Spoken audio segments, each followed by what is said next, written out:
finalizan y oramos nosotros al Señor. Padre bueno, Padre Santo, gracias Señor por su amor, su misericordia, por todo lo que usted ha hecho por nosotros en este día. Gracias Señor porque hemos logrado, Señor, predicar el Evangelio a pesar, Señor, de las tal vez limitancias que nos pone, cierto, el tiempo. Podemos ver que el calor, Señor, no nos impidió también proclamar su Evangelio. Y le agradecemos porque pudimos hacerlo sin problemas, Señor. Gracias porque también, Señor, sabiendo que hay hermanos, Señor, que están fuera de la iglesia, Señor, fuera de este día, Señor, están ellos también disfrutando, Señor, de sus vacaciones. Le pedimos también por ellos, Señor, y por su vida. Gracias, Señor, por estos momentos, Señor, y pedimos que usted sea dirigiendo estos estudios. Este estudio, Señor, teológico y también de historia, Señor, que tienen que ver, Señor, tanto con la historia, Señor, de los que nos precedieron, también con los que hoy, Señor, en día estamos revisando y la importancia que tiene la historia para nuestra iglesia. Gracias, Señor, le damos en el nombre de Jesús. Amén. Bueno, mis hermanos, lo primero en poner este mapa me reclamaron inmediatamente de que ese no era lo que habíamos quedado la semana pasada.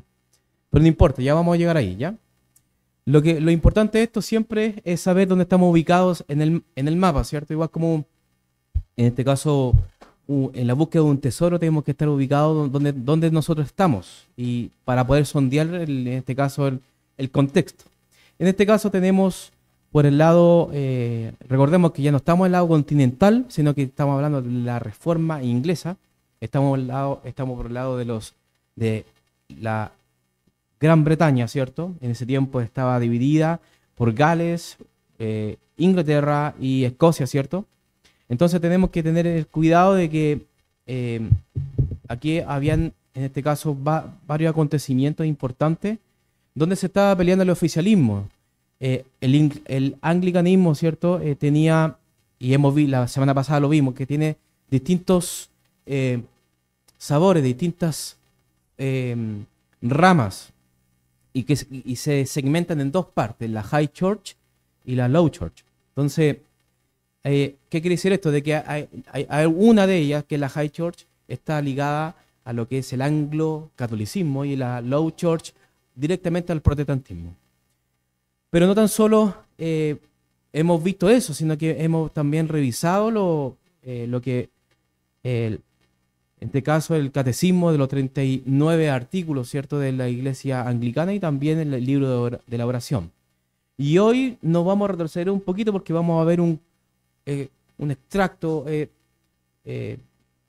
y también, ¿cierto?, revisándolo en profundidad respecto al el puritanismo. Pero antes de eso tenemos que nosotros hablar un poquito de la autoridad y de hecho vamos a estar siempre ligados a las autoridades locales de Inglaterra. Sabemos que Inglaterra es una monarquía, ¿cierto?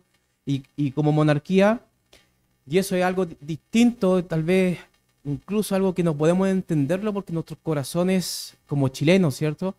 Nosotros tenemos un corazón republicano, un corazón que nunca hemos tenido un monarca, sino que empezamos con un director supremo, que en este caso fue José Miguel Carrera junto con Bernardo Higgins posteriormente, pero jamás vamos a entender qué significa un monarca en este caso para nosotros. Es muy difícil tal vez como apegarnos a esa cultura, pero en realidad el monarca para los ingleses es muy, muy importante.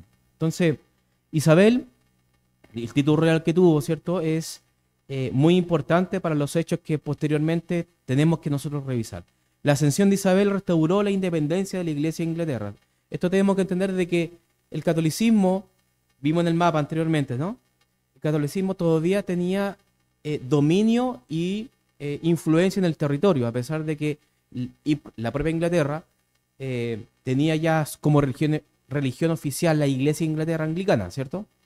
Pero era todavía una disputa de territorio y una disputa de intereses también, tanto político y religioso, para el control del territorio. Pero bueno, Isabel, a pesar de que ayudó en este caso a la independencia de Inglaterra, no estaba muy de acuerdo con ciertas posturas de los separatistas, del movimiento puritano, ¿cierto?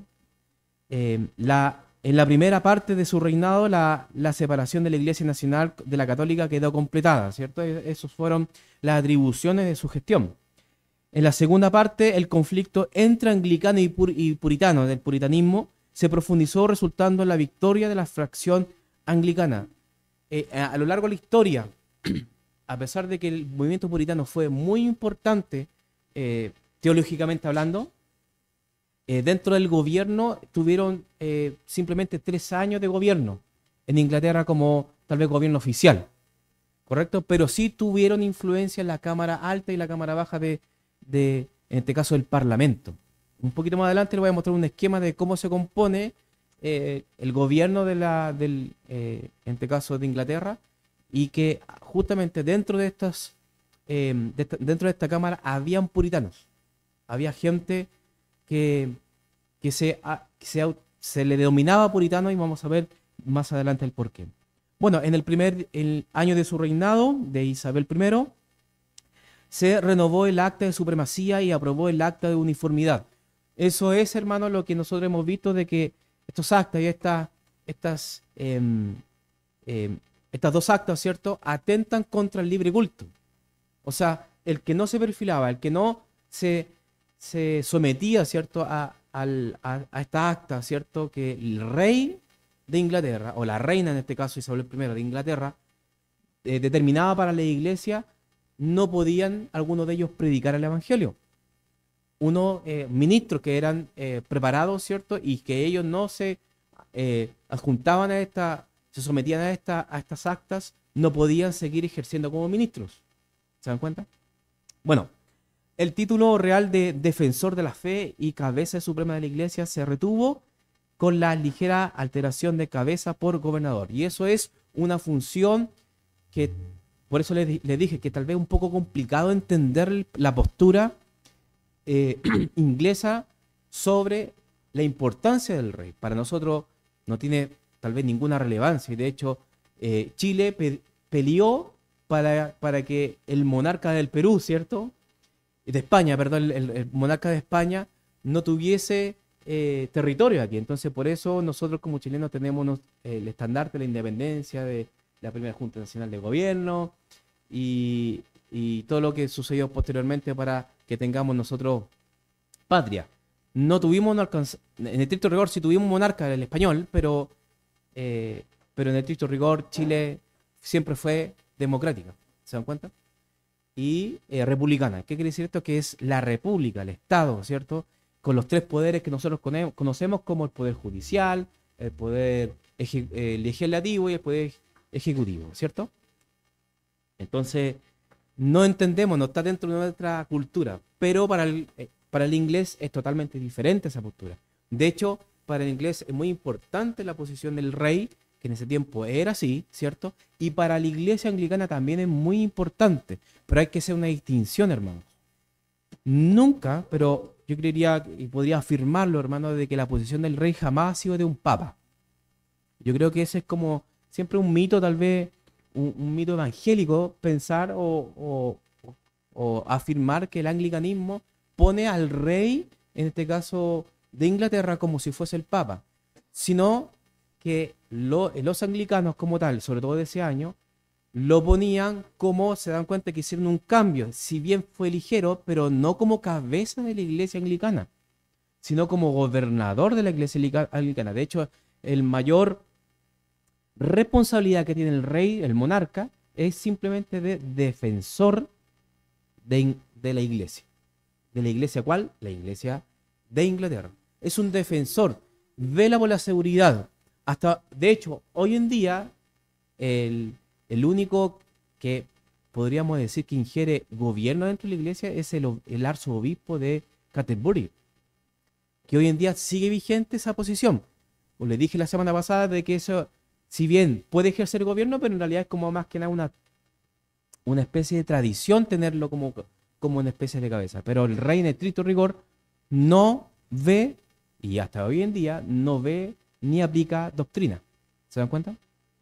Entonces, pero en ese tiempo, donde se estaba gestando esto, donde se estaba separando Inglaterra del catolicismo, donde habían oposiciones y habían decisiones y políticas que atentaban contra la palabra del Señor, es que nació este grupo tan relevante que nosotros los conocemos como los puritanos. ¿Y por qué se le dice puritano? ¿O quiénes fueron, cierto? La gran mayoría de nosotros entendemos inmediatamente y tenemos una conexión y un cariño especial con estos hombres. ¿Por qué? Porque dentro de esta época, ¿cierto? Que podríamos decir que efectivamente fue un avivamiento, hermanos. Fue una época difícil de afrontar.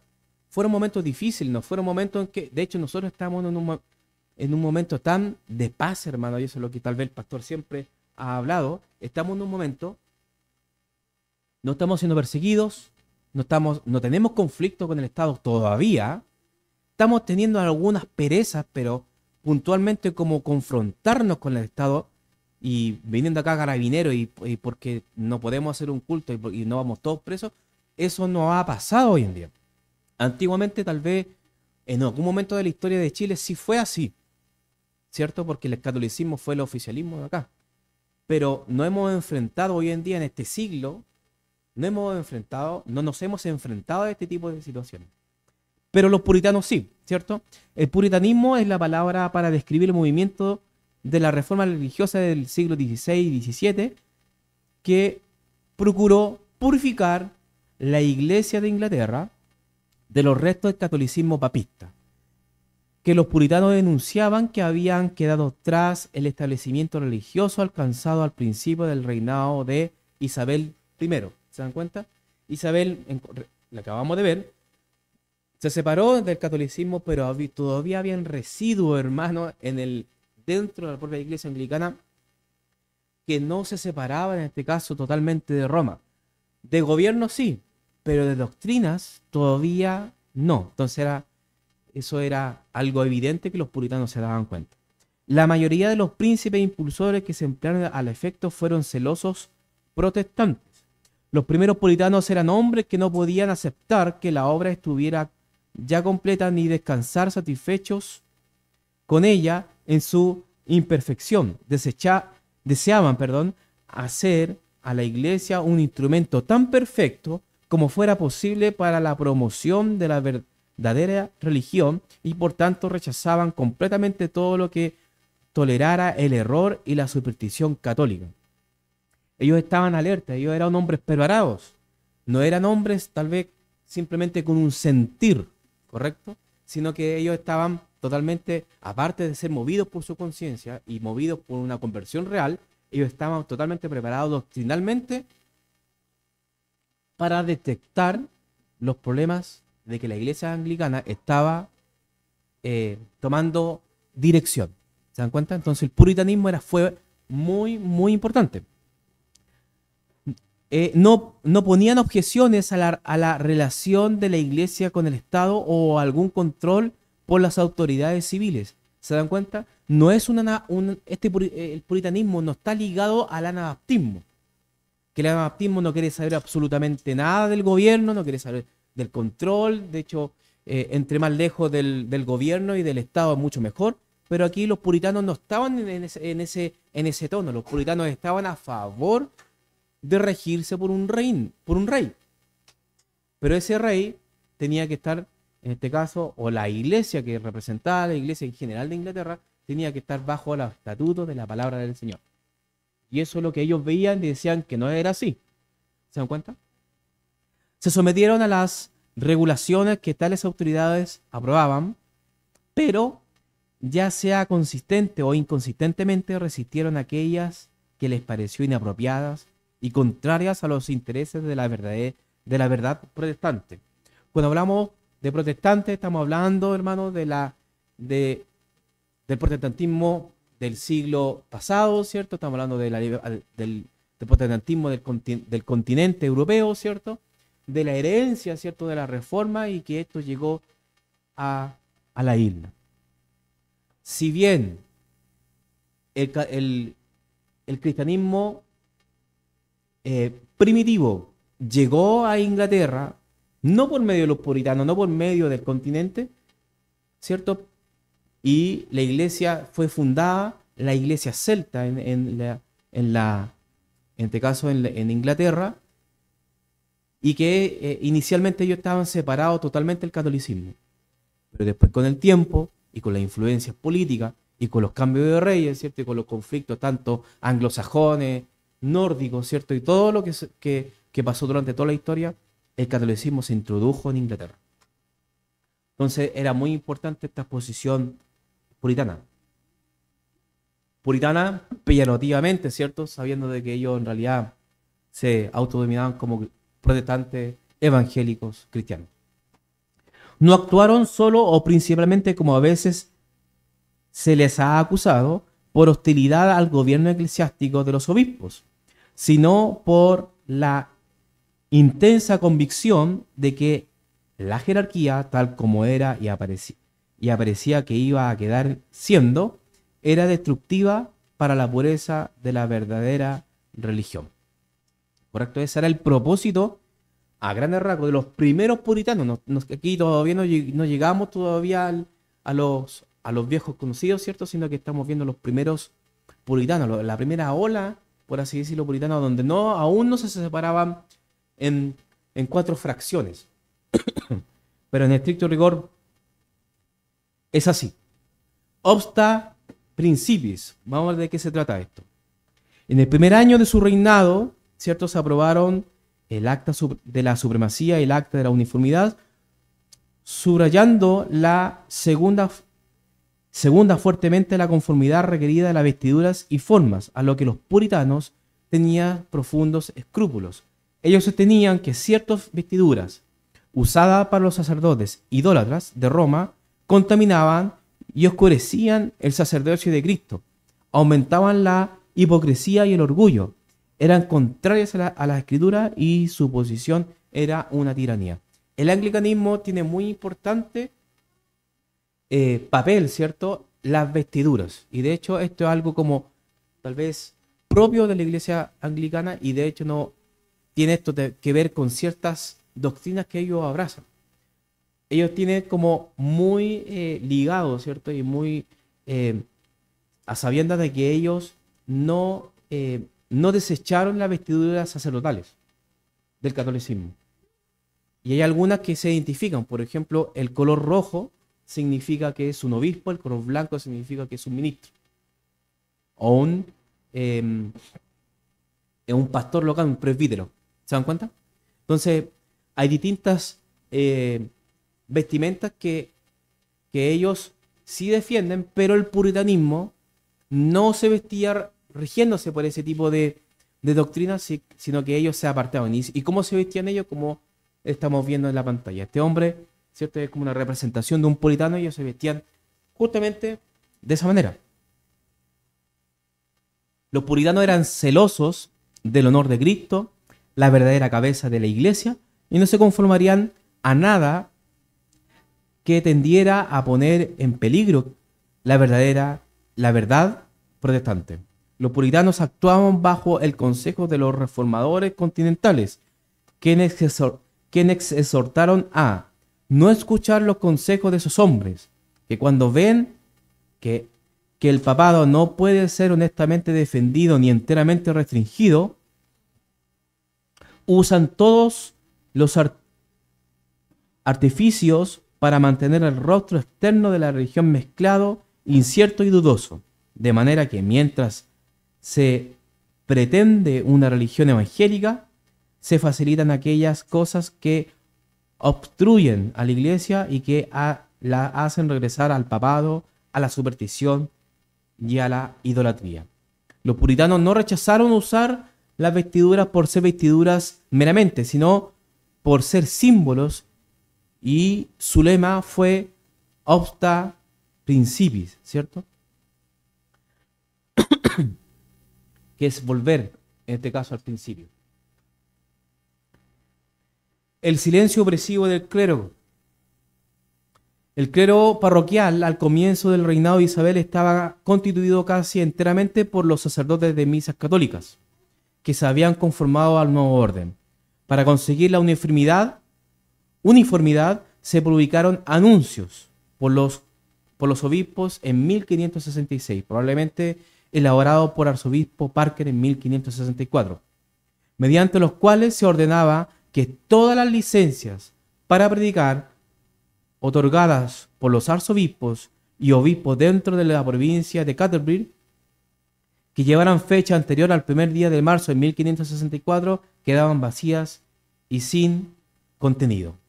De esta manera, todos los predicadores fueron silenciados, y para terminar la obra se ordenó que solo quienes sean considerados para el oficio recibirán nuevas licencias.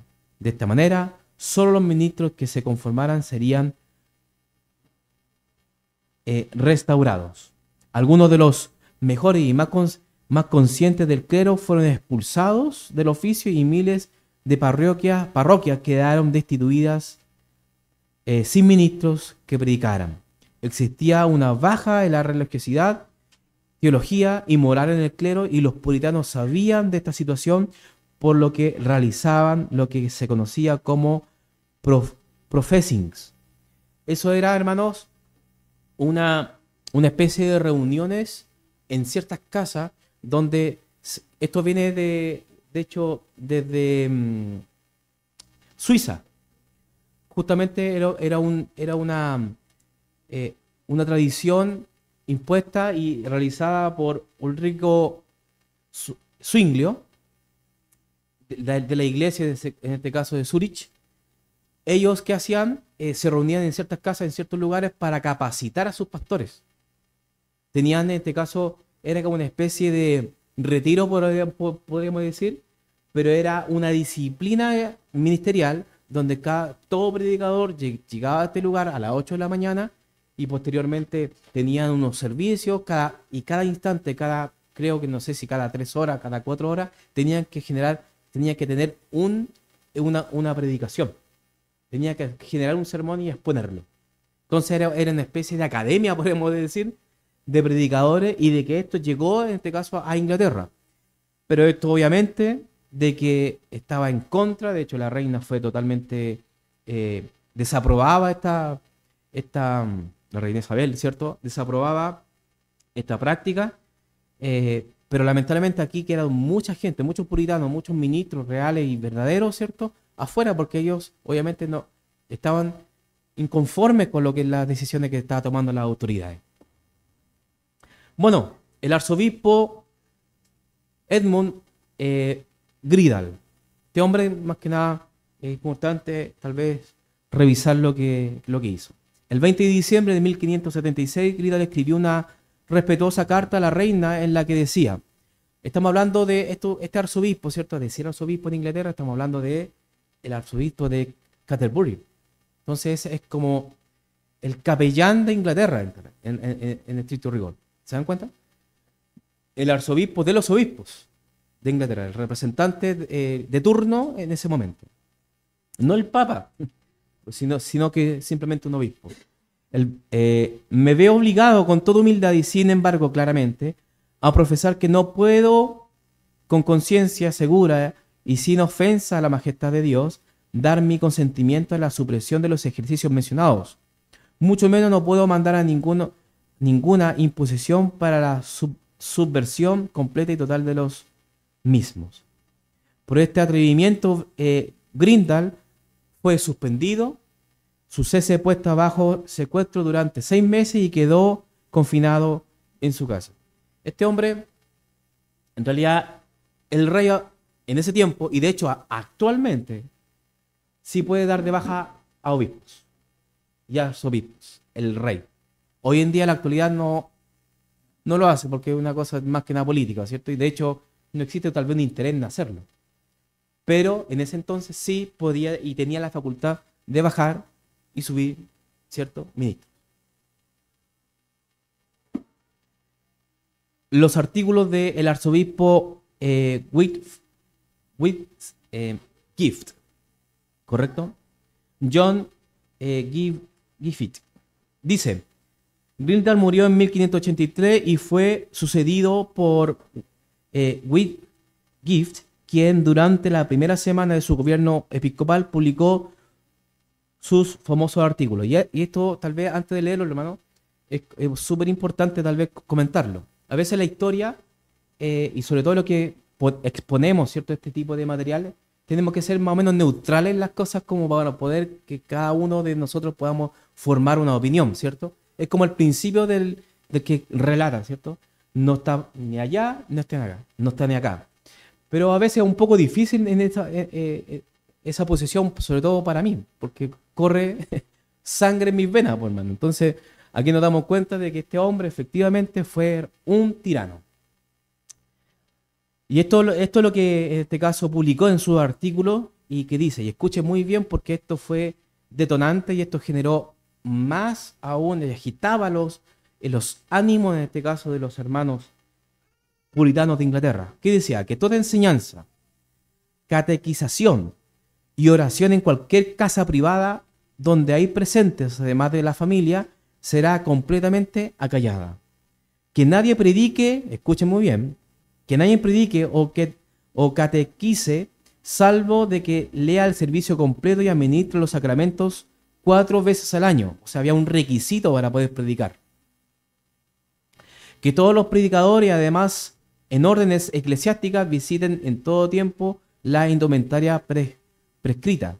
Que nadie sea admitido a predicar a menos que esté ordenado según el modo de la Iglesia de Inglaterra. Que nadie sea admitido a predicar o ejecute ninguna parte de la función eclesiástica a menos que se suscriba a los siguientes artículos. Que la reina tiene y debe tener la soberanía y gobierno de toda clase de personas nacidas en sus dominios, sin importar de qué condición pueda ser. Que ningún otro poder o potentado tiene o puede tener ningún poder eclesiástico civil dentro de su territorio de dominio. Que el libro de oración, ¿se recuerdan? Y el del ordenamiento de obispos, sacerdotes y diáconos no contienen nada contrario a la palabra de Dios, sino que pueden ser lícitamente usados y que se usará ese mismo y no otro para la oración pública y la administración de los sacramentos. O sea, en estricto rigor están sacando la palabra de Dios, la Biblia, de los púlpitos. Que se permite que el libro de los artículos acordado en la convocación celebrada en Londres en 1562 y presentado en la autoridad de su majestad, y que todos los artículos contenidos en el mismo son agradables a la palabra de Dios. ¿Se dan cuenta? Si bien es como bien extraño, pero nos damos cuenta de que lo que están prácticamente sacando es la Biblia de los púlpitos y poniendo un bozal a los ministros del Señor. Sencillamente eso estaban, en resumen, estaban haciendo. Entonces, atentaba total y directamente a la libertad de cada persona, hermano. De hecho, en Inglaterra, no sé si en el reino de Jacobo o en el reino de Isabel, no recuerdo muy bien, pero en la investigación lo descubrí, de que toda persona de Inglaterra tenía que sí o sí ir a la iglesia. Si no, era encarcelado.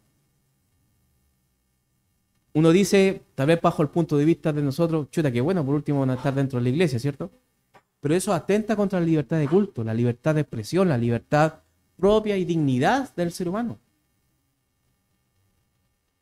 Y el que no iba era preso, y el que no, y después no reconocía, estaba como 1 año preso, y si no, la pena de muerte. Lo fusilaban, hermano.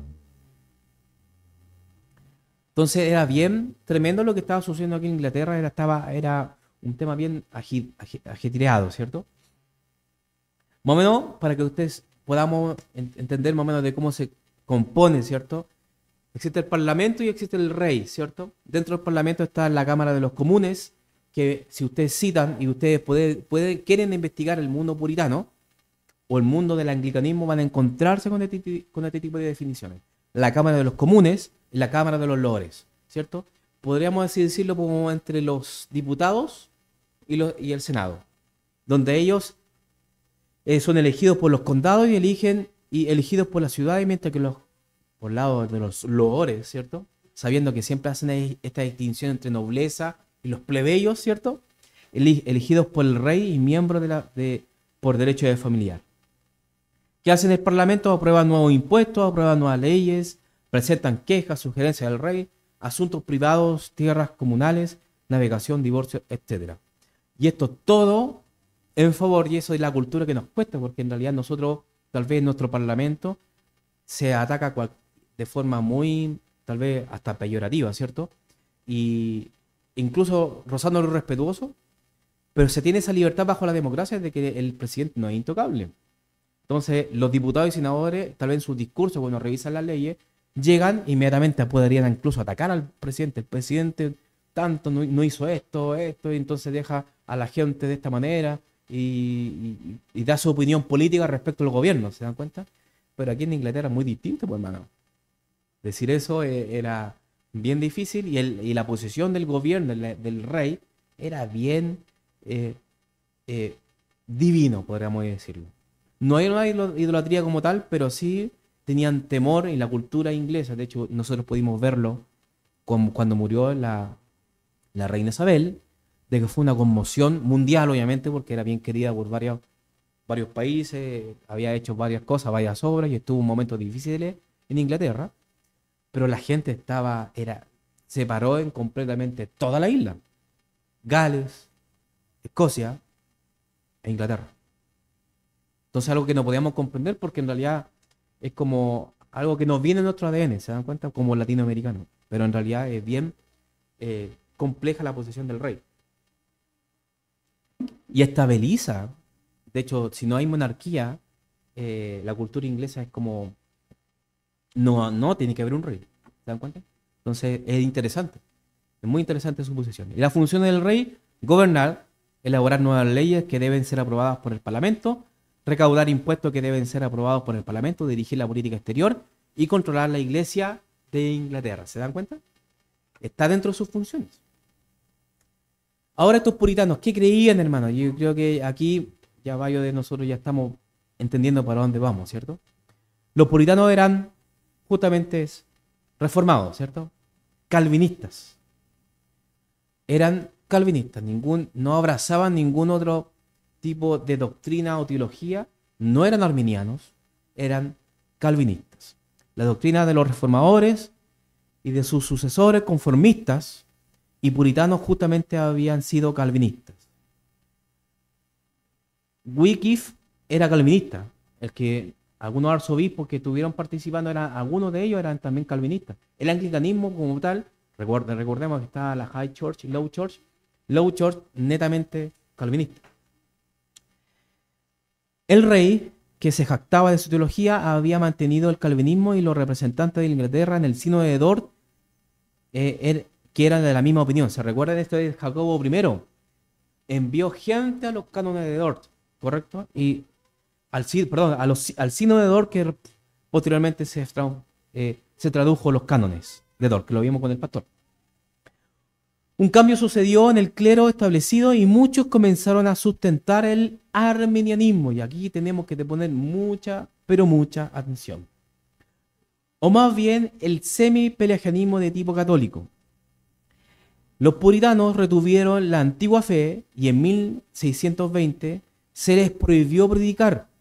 Desde ese tiempo y durante el primado de Laud, que eso es la otra persona que vamos a revisar, la doctrina, la práctica puritana resultó odiosa a los que estaban en el poder. Y tal vez aquí vamos, no es la intención del estudio, pero tenemos que también tocarlo. Muchas veces ciertas denominaciones evangélicas nos tiran, por así decirlo, como los dolores, los palos o dolor histórico que nosotros como calvinistas reformados, ¿cierto? Perseguimos a los arminianos luego del sínodo de Dort. Pero les tengo que decir de que Inglaterra, durante un tiempo en el obispado de Laud, este hombre, Williams Laud, es o fue arminiano, pero de la High Church. Y este hombre persiguió a los calvinistas. ¿Se dan cuenta? Entonces, como muchas veces nos dicen que nosotros éramos los perseguidores, ¿cierto? Hay que recordar también, y eso es historia, de que justamente el arminianismo, o lo que defendieron el arminianismo, en Inglaterra, la High Church también persiguió a calvinistas. ¿Se dan cuenta? Esto es un dato polémico tal vez. ¿cierto? Pero en realidad es eh, apropiado tal vez abordarlo. Bueno, el triunfo de la High Church, que eso es la distinción que tenemos que darle. ¿Se dan cuenta que era importante ver en este caso el anglicanismo como tal?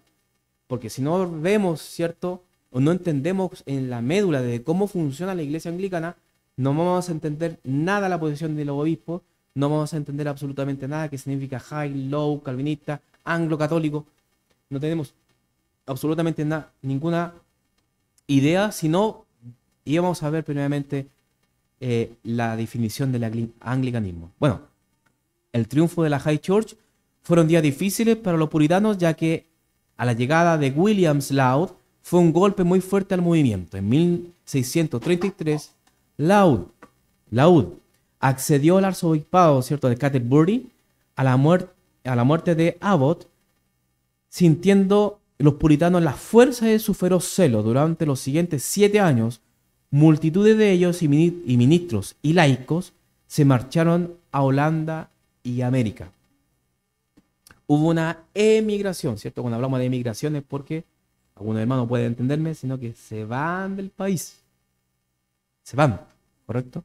Porque hay una persecución, lo que estaba pasando aquí con los hermanos puritanos. En 1640, la convocación adoptó nuevas constituciones y cánones extremadamente supersticiosos y tiránicos, que el Parlamento largo, ¿cierto?, condenó como contrarios a las leyes fundamentales del reino y la libertad y la propiedad de los súbditos, conteniendo cosas tendenciosas en favor de la decisión y consecuencias peligrosas. Comenzó la nueva era.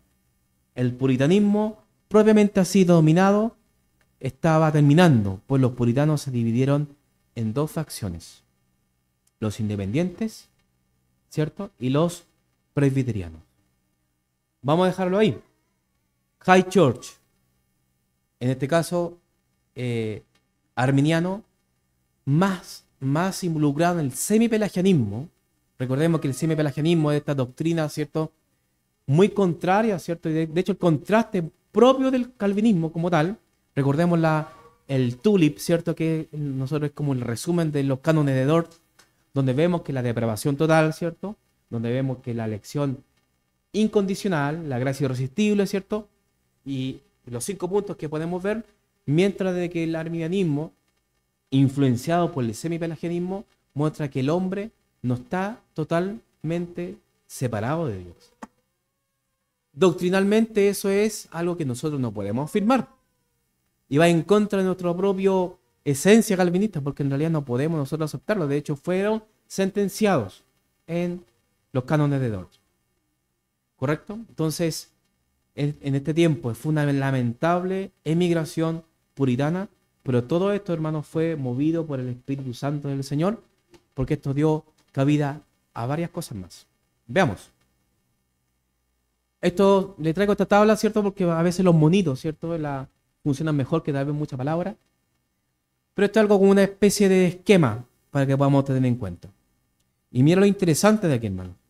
El puritanismo, ¿qué podemos encontrar dentro de las características? Teología calvinista, ¿correcto? Y podemos tener podemos ver similitudes con nosotros. Por algo nosotros nos llamamos iglesia bautista reformada, y que reformada significa, abajo entre paréntesis, calvinista, ¿correcto? Bueno, el puritanismo en la eclesiología o la eclesiástica fueron antianglicanos. A veces es como bien fuerte de hablar respecto a cómo eran anti, ¿cierto? Pero no es que estaban en contra de la propia persona, de que ellos en realidad tomaban un insecticida anti-anglicano y mataban anglicanos. No, hermano, sino que estaban en contra de las doctrinas anglicanas o de cómo se estaba llevando a cabo el anglicanismo en ese entonces.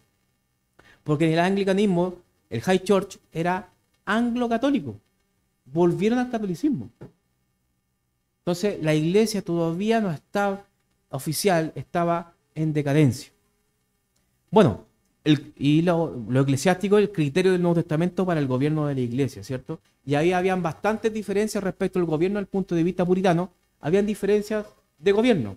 Un gobierno, por un lado, más presbiteriano, que quiere decir eso, de que eran un grupo de pluralidad de ancianos que ellos veían como gobiernos de presbíteros, no de obispos. No había un obispado en la iglesia presbiteriana. Y lo otra, la posición de gobierno independiente, que ahí estamos nosotros, hermano. Correcto, más abajo lo vamos a revisar. Las prácticas, predicación bíblica, correcto, buena conciencia, piedad personal y familiar, importancia del día del Señor. Mira qué distinción más linda. La importancia del día del Señor. Y eso es algo que nosotros abrazamos hasta hoy en día, y nuestra confesión de fe va en torno a lo que nosotros estamos mostrando acá. ¿Se dan cuenta? Recordemos que la confesión de fe en marzo inicia, ¿cierto? El primer día de marzo vamos a iniciar ya con la confesión de fe. El primer domingo de marzo iniciamos con la confesión de fe. Las políticas, democracia y nación santa, ¿correcto? Pero la democracia bajo el punto de vista inglés, ¿correcto? Porque es muy distinto a la democracia que nosotros encontramos. Y los grupos, mira qué interesante, anglicanos. Efectivamente, hermanos, habían anglicanos, hermanos anglicanos, que no estaban en este caso apegados al movimiento anglo-católico, estaban en contra. De hecho, muchos de ellos, a no suscribirse a todo esto, estaban siendo perseguidos también. Le quitaban las licencias, le quitaban las parroquias, le quitaban esta licencia de ministro que poder predicar y tener en este caso su sustento, porque en realidad era un trabajo estatal el ser pastor.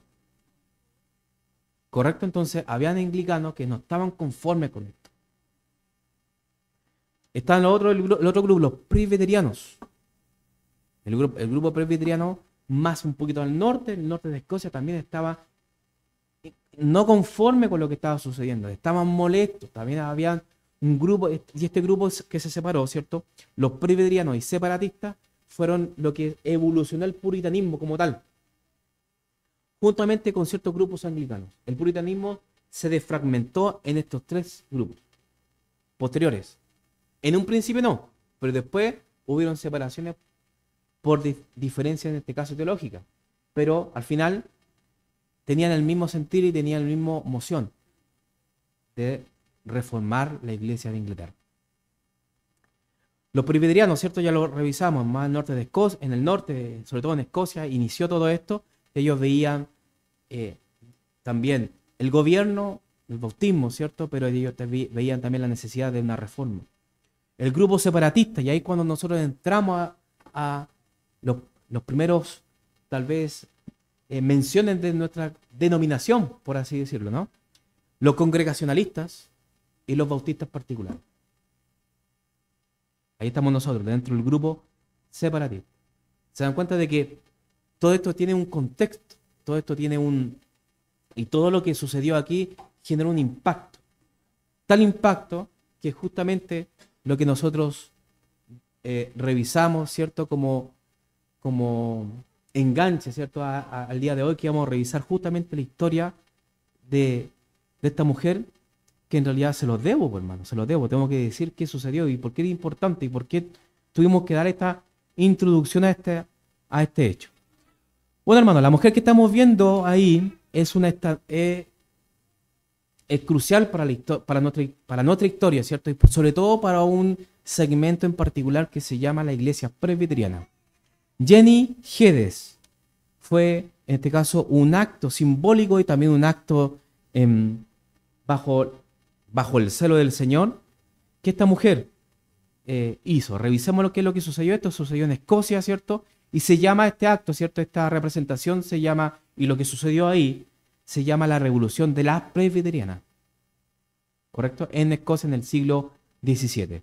Jenny Geddes fue una figura destacada durante un incidente importante durante la Revolución Presbiteriana en Escocia en el siglo XVII. El incidente ocurrió el 23 de julio de 1637 en la Catedral de St. Giles en Edimburgo. Durante el servicio religioso se leyó el libro común que había sido introducido por el rey Carlos I, que acabamos nosotros de verlo, ¿cierto? Sabemos ya lo que es el libro de la oración común. para imponer el anglicanismo en Escocia. Este libro era ampliamente impopular entre los presbiterianos escoceses, quienes veían su uso como un intento de imponer la liturgia anglicana sobre ellos. Según la tradición, mientras se leía el libro, Jenny Geddes, una mujer del pueblo, lanzó un banquillo hacia el púlpito en un acto de protesta y gritó: "Que un demonio te lleve por traernos esta idolatría papista. Que un demonio te lleve por traernos esta idolatría papista". Su acción desencadenó un disturbio en la iglesia y posteriormente en las calles de Edimburgo. Este incidente es conocido como uno de los eventos que condujeron a la revolución presbiteriana en Escocia, que finalmente resultó en la abolición del episcopado y el establecimiento del presbiterianismo como una forma de gobierno de la iglesia en Escocia. Interesante. Se dan cuenta que el libro de la oración, que tal vez en ese tiempo se empezó a introducir cosas al libro de la oración. El libro de la oración fue hecho por Cranmer, y este hombre introdujo ciertos artículos que después empezaron a adicionarle. Y esa adición llevaba a ciertos rituales propiamente católicos. ¿Correcto? Entonces, muy importante que el libro de la oración nosotros no lo aceptamos, porque el que nos rige el culto es la palabra del Señor. ¿Correcto? Para la semana siguiente, hermanos, veamos con qué nos vamos a encontrar. ¿Qué personaje estamos viendo? Bueno, es un puritano, juró como defensor de Inglaterra, fue un separatista, pero hermanos, un separatista de la línea independiente. Y era muy implacable. Duró 3 años su gobierno. No fue rey tampoco, pero sí fue un defensor de la monarquía. ¿Puede identificar el nombre? ¿Cuánto, hermano? Oliver Cromwell. Muy bien. La semana que viene vamos a tener que revisar la historia de este hombre puritano y qué pasó con su gobierno, qué pasó con los puritanos, qué pasó con el anglicanismo, porque este hombre no era anglicano, puritano. Así que esto vamos a revisarlo la próxima semana, en este mismo horario, ¿cierto? Y en este mismo canal, como dijo alguien por ahí. ¿Dudas, consultas, preguntas, hermanos? ¿Algún aporte? ¿Algo que tal vez quieran comentar, mencionar? ¿Les quedó claro, hermano? Sí, claro.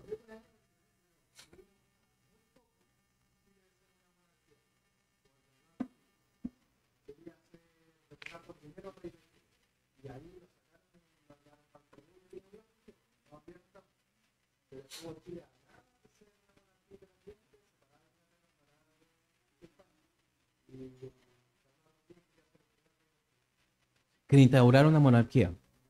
Mm,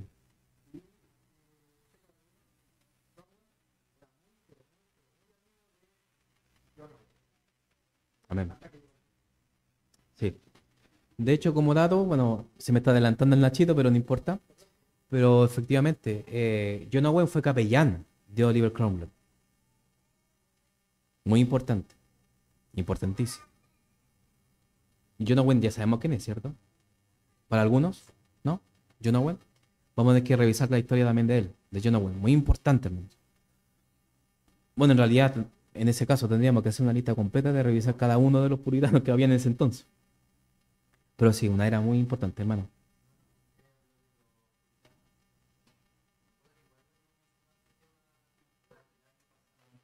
¿Mm?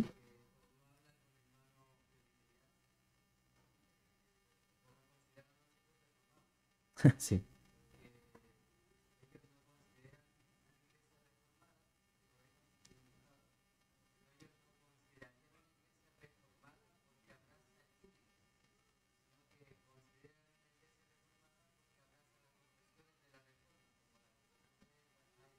Mm.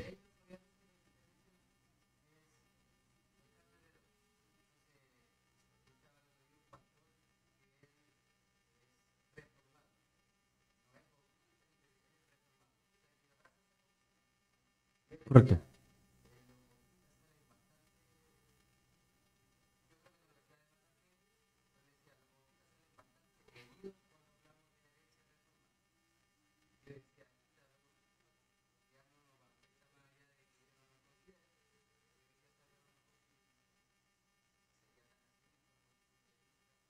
Sí, o sea, es una posición tal vez a veces un poco injusta, pero yo creo que la mayoría de em, en la mayoría de las opiniones de ciertos grupos de reformados hacia nosotros, es, le incomoda ni siquiera que seamos independientes.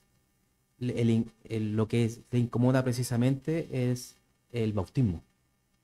La opinión en este caso del bautismo. No tanto del gobierno, porque con los congregacionales no tienen, de hecho, no tienen ningún problema respecto a eso, porque ellos sí abrazan el pacto de bautismo. Pero con nosotros más que nada lo toman como el primo, el, el primo que tal vez más lejano, el del segundo grado, ¿cierto? De que lo tienen al fondo, pero más que nada por un ánimo, en este caso, eh, de justamente las confesiones de fe histórica, las tres formas de unidad. Ellos tienen más que nada, nos tienen bajo, en estricto rigor, ellos nos tienen fuera de esa configuración. Pero nosotros, de hecho, esto fue, y más adelante nosotros vamos a revisar ese tema, de que la historia justamente de las bautistas particulares, los bautistas reformados, justamente la Confesión de Fe de 1689 de Londres, inició y se gestó bajo ese mismo sentir. A decirlo los demás hermanos que eran reformados, holandeses, Heidelberg, belga, los cánones de Dort, los mismos presbiterianos, a decirle, hey, nosotros creemos lo mismo que ustedes, pero tenemos diferencia en este tipo de cosas. Y eso fue la emoción de las 100 iglesias, ¿cierto? De que particulares que nacieron en Inglaterra y que tenían ese mover en decir, en tener esta unidad de la fe en la reforma y decirle, nosotros no somos anabaptistas, nosotros creemos lo mismo que ustedes. Ahora que ustedes a nosotros no nos acepten es otra cosa, pero nosotros creemos lo mismo. ¿Y qué creemos? Esto.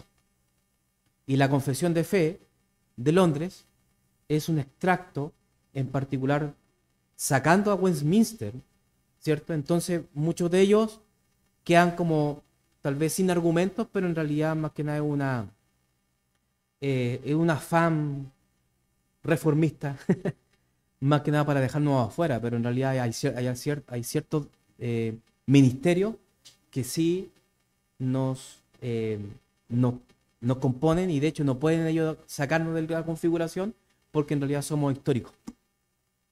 Pero la historia de la iglesia particular, de la iglesia bautista particular, nació bajo ese mismo conflicto. Porque nosotros nos decían los rebautizadores, ¿cierto? Como la iglesia rebautizadora que venían de iglesia reformada y que nosotros los rebautizábamos. Pero no los rebautizamos bajo el punto de vista anabaptista, sino que bajo el punto de vista bautista reformado. ¿Se dan cuenta? Entonces, 1689, la segunda versión de la Confesión de Fe, muestra justamente ese conflicto. Y fue una evidencia. Hey, esto es lo que nosotros creemos. Ahora, si ellos no lo hacen y no nos consideran, allá ellos. Pero sí hay que considerar de que nosotros somos la única confesión de fe reformada que no abraza el pacto de bautismo. ¿Amén, hermano? Correcto. O sea, no nosotros, pero nuestra herencia, nuestra eh, doctrina y teología, sí. Tiene una conexión con el puritanismo totalmente.